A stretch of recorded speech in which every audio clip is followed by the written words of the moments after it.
Chapter 12. The word of the Lord also came unto me, saying, Son of man, thou dwellest in the midst of a rebellious house, which have eyes to see, and see not. They have ears to hear, and hear not, for they are a rebellious house. Therefore, thou son of man, prepare thee stuff for removing, and remove by day in their sight. And thou shalt remove from thy place to another place in their sight. It may be they will consider, though they be a rebellious house. Then shalt thou bring forth thy stuff by day in their sight, as stuff for removing, and thou shalt go forth at even in their sight, as they that go forth into captivity. Dig thou through the wall in their sight, and carry out thereby. In their sight shalt thou bear it upon thy shoulders, and carry it forth in the twilight. Thou shalt cover thy face, that thou see not the ground, for I have set thee for a sign unto the house of Israel. And I did so as I was commanded. I brought forth my stuff by day as stuff for captivity, and in the even I digged through the wall with mine hand. I brought it forth in the twilight, and I bare it upon my shoulder in their sight. And in the morning came the word of the Lord unto me, saying, Son of man, hath not the house of Israel, the rebellious house, said unto thee, What doest thou? Say thou unto them, Thus saith the Lord God, This burden concerneth the prince in Jerusalem and all the house of Israel that are among them. Say, I am your sign. Like as I have done, so shall it be done unto them. They shall remove and go into captivity.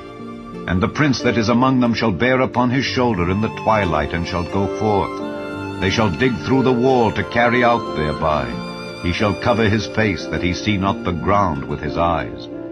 My net also will I spread upon him, and he shall be taken in my snare. And I will bring him to Babylon, to the land of the Chaldeans.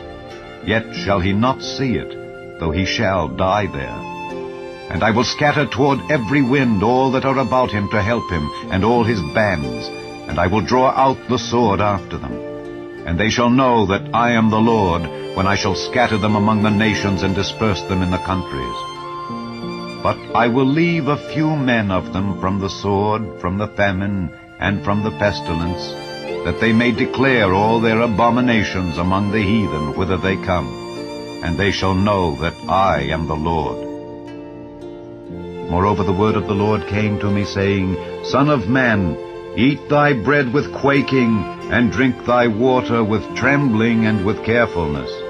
And say unto the people of the land, Thus saith the Lord God of the inhabitants of Jerusalem and of the land of Israel, They shall eat their bread with carefulness, and drink their water with astonishment, that her land may be desolate from all that is therein, because of the violence of all them that dwell therein. And the cities that are inhabited shall be laid waste, and the land shall be desolate, and ye shall know that I am the Lord. And the word of the Lord came unto me, saying, Son of man, what is that proverb that ye have in the land of Israel, saying, The days are prolonged, and every vision faileth? Tell them therefore, Thus saith the Lord God, I will make this proverb to cease, and they shall no more use it as a proverb in Israel, but say unto them, The days are at hand, and the effect of every vision. For there shall be no more any vain vision nor flattering divination within the house of Israel. For I am the Lord. I will speak, and the word that I shall speak shall come to pass. It shall be no more prolonged. For in your days, O rebellious house, will I say the word, and will perform it, saith the Lord God. Again the word of the Lord came to me, saying, Son of man, behold, they of the house of Israel say, The vision that he seeth is for many days to come, and he prophesieth of the times that are far off. Therefore say unto them, Thus saith the Lord God, There shall none of my words be prolonged any more, but the word which I have spoken shall be done, saith the Lord God.